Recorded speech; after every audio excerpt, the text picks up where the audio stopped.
পুজোর কয়েকটা দিন বাদ দিয়ে সারা বছর প্রতিমা তৈরির আঁতুড়ঘর সেই কুমোরটুলির পার্কের পুজোতে রয়েছে এই মুহূর্তে আমরা, এবং আমাদের সঙ্গে রয়েছেন পুজো উদ্যোক্তারা রয়েছেন এবং তাদের থেকে জেনে নেব এবছর ঠিক কী ভাবনায় তারা পুজো করছেন এবং কী থিমে তারা পুজো করছেন। কুমোরটুলি পার্কের এবছরের ভাবনা হচ্ছে অন্বেষণ।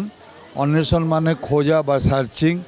তো আমাদের এই যে গ্লোবাল ওয়ার্মিংয়ের ফলে যে দূষণের ফলে আমাদের যে হিমবাহ গলে একটা দিন বেশ কিছু অংশ জলের তলায় চলে যাবে।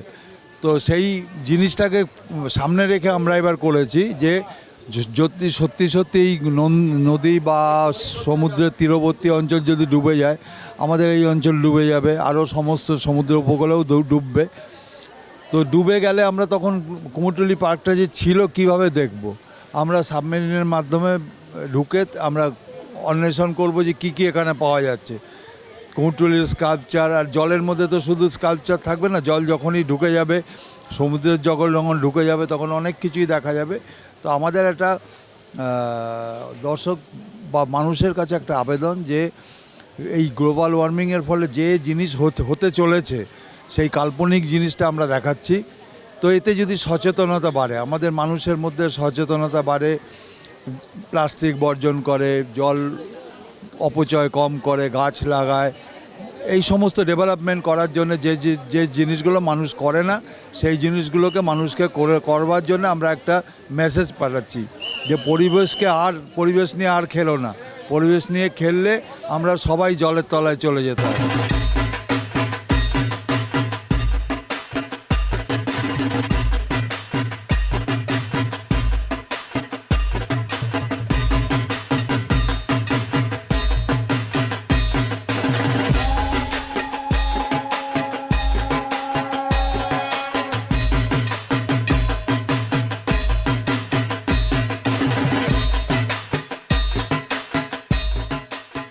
খুব ভালো, আসাম ফার্স্ট টাইম এসেছি, ইটস নাইস।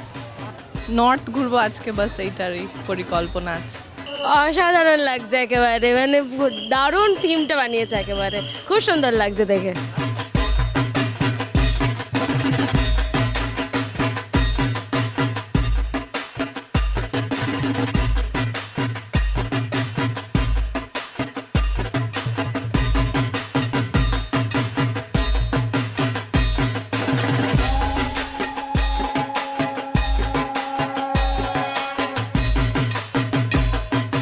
কুমোরটুলি পার্কের এবারের ভাবনা গ্লোবাল ওয়ার্মিং বা বিশ্ব উষ্ণায়ন, এবং এই বিশ্ব উষ্ণায়নের ফলে যে সমস্ত জলভাগ রয়েছে তার অধিকাংশই ক্ষতিগ্রস্ত হচ্ছে এবং জলের নিচে যে জীবনযাপন রয়েছে সেই জীবনযাপনও পর্যদুস্ত হচ্ছে, এবং সেই সম্বন্ধে মানুষকে সচেতন করতে এবং আগামী দিনে এই বিশ্ব উষ্ণায়ন বা গ্লোবাল ওয়ার্মিংয়ের এফেক্ট যাতে সাধারণ মানুষের উপর না পড়ে সেই সম্বন্ধে মানুষকে সচেতন করতেই কুমোরটুলি পার্কের এই ভাবনা ভেবেছেন এখানকার উদ্যোক্তারা, এবং তারা আশা করছেন যারাই এই প্যান্ডেল ভিজিট করবেন, যারাই এই প্রতিমা দেখতে আসবেন, এই মণ্ডপে যারাই আসবেন, তারা প্রত্যেকেই কিছু না কিছু এখান থেকে শিখে যাবেন, এবং সেটা আগামী দিনে আমার আপনার আপামর জনজাতির জন্য যেটা কাজে দেবে এবং সাহায্য করবে মানুষকে সচেতন হয়ে আরও ভালোভাবে জীবনযাপন করতে।